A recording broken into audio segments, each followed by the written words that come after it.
Welcome to this explainer. Okay, today we are diving into something truly revolutionary, a framework that actually merges human physiological data right into AI governance. I mean, we aren't just talking about a fancy upgrade to your fitness tracker here. No, we're looking at a fundamental, ground-up shift in how machines literally understand our structural stress. So think about what's on your wrist right now. Your smartwatch, right? It knows your heart rate spiked at 2 p.m. and it definitely knows you slept terribly last night. But here's the absolute critical question we need to ask. Does it actually know why? I mean, your watch knows your heart rate jumped, but it has no idea if you were doing jumping jacks or just reading a terrifying email from your boss. It gives you all this data, sure, but does it give you any real context? Well, the reality is, current wearables are basically stuck in observation-only mode. They detect that your system is under strain, but they rely entirely on you self-reporting your feelings to figure out what's going on. By contrast, the new Human Relational Interface, or HRI for short, operates on what's called structural evidence. This is huge. Instead of guessing, it executes a real-time, integrated diagnostic scan to provide defensible, actionable evidence about exactly why your physiological system is under load. And the best part? It's completely independent of how you think you feel. Section 1. Bridging the implementation gap. Let's look at this quote from Dr. Sharon Licorice, which honestly provides some phenomenal context for all this. While working right at the industrial coalface of global AI data annotation, she realized something pretty alarming. Large language models were scaling way faster than our ability to actually ensure human safety. She saw firsthand that without rigorous ethical safety gates, rapid AI deployment literally leads to systemic human collapse. As she so perfectly puts it, the implementation gap is a space of human risk. We fill that gap with rigor, or we fill it with debris. So, the crucial point then becomes, how exactly do we build that safety gate? Well, Dr. Licorice created something incredibly cool, called the 0.85 millisecond kinetic veto. Now listen to this. This isn't just some software suggestion that a program can override. No, it is a physical, hardware-locked break. It absolutely ensures no machine command is executed without the deterministic, explicit approval of the human operator. It's basically this unhackable boundary that forces the system to prioritize the living, breathing person over the digital platform. Moving on to Section 2, Measuring the Human Structure. This fundamentally redefines a concept that literally every single one of us deals with: stress. Sean Rouse's framework, which is formalized in the Rouse Relational OS, shows us that we've been looking at this all wrong. Stress shouldn't be measured by just asking someone, "Hey, how do you feel?" Instead, stress is a calculable structural pressure. It's an actual, measurable load bearing down on your body's architecture. We're talking about physics here, you guys, not just fleeting emotions. To measure that physics, we use the structural threshold thermometer. This uses the Rouse OS equation, or just ROSE for short, to totally transform your standard run-of-the-mill wellness app into a full-blown diagnostic platform.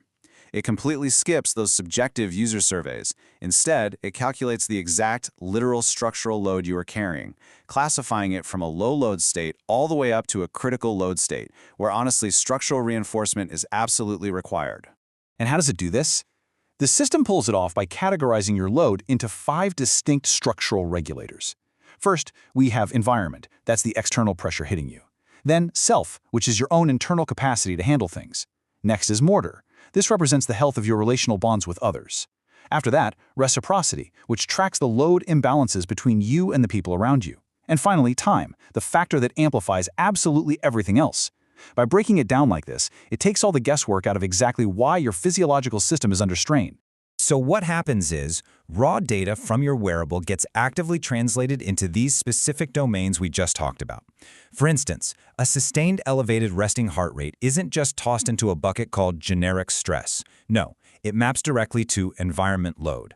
Or, say you have HRV suppression paired with high cognitive load, that specifically points to center cell depletion, which basically means your core capacity is totally exhausted. The wearable is just tracking the telemetry, but the HRI translates that raw telemetry into a precise structural diagnosis. All right, Section 3, the AI inbound loop. This creates a continuous bidirectional feedback loop. Think of it in 3 steps. Step 1, your wearable is generating this constant biometric stream. Step 2, the AI comes in, classifies that signal, and outputs your current structural load state. And step 3, the robot platform receives this state and dynamically adjusts its own behavior. Suddenly, the robot is no longer just this blind static tool. It actually becomes a structurally aware collaborator that adapts to your hidden limits in real time. This concept of adaptive autonomy brilliantly illustrates how a machine will actively limit itself based on your specific readings. So if you're structurally intact, great, you have full operator control. But if the system reads that your capacity is reduced due to stress, it automatically kicks in to simplify its interface, defer non-critical decisions, and basically share the control burden. Imagine, say, your car's autopilot taking over more of the driving simply because it senses that you are way too exhausted to react quickly. It's a real game changer. And this application is absolutely 100% critical for high-stakes environments. Think about the military, first responders, or even surgeons operating complex surgical robotics. These professionals are often under such extreme cognitive load that they simply cannot self-report their exhaustion. Plus, let's be real, sometimes admitting your strain carries serious professional consequences. The HRI solves this. It allows their body to report what they cannot say out loud, triggering the machine to seamlessly compensate for them. Section 4. Architecting Machine Trust. Now, this specific behavioral architecture completely dismantles how we currently view user experience. Here's the thing, trust is not a feature. You don't create trust just by giving an AI a friendly, soothing voice or remembering someone's favorite sports team in a conversation. Trust is a rigid, structural output. It demands uncompromising, rock-solid protocols to protect human vulnerability, ensuring that when an operator actually opens up, they aren't punished for it later. To guarantee this level of safety, the system relies on something called the Vault Protocol, which dictates 3 hard and fast rules for human disclosure. Rule 1 is secure storage, meaning your vulnerability data is totally isolated from general data. Rule 2, no system-initiated reintroduction. That means the robot will never ever bring up your vulnerability unprompted. It waits for your lead. And Rule 3, no lateral transfer. Your personal structural data is completely invisible to your supervisors or those big organizational dashboards without your explicit consent, period. Building on that secure architecture allows for a massive paradigm shift. We are effectively replacing the classical golden rule, treat others as you wish to be treated, with the evolved golden rule. This new mandate says a robot must treat others as they need to be treated based purely on their current structural state in that exact precise moment. Because let's face it, right? A robot doesn't have personal preferences. It doesn't have a favorite color or a preferred way to be spoken to on a Tuesday morning. It physically cannot treat you as it wishes to be treated. Instead, it must use this evolved rule to continuously calibrate its complexity.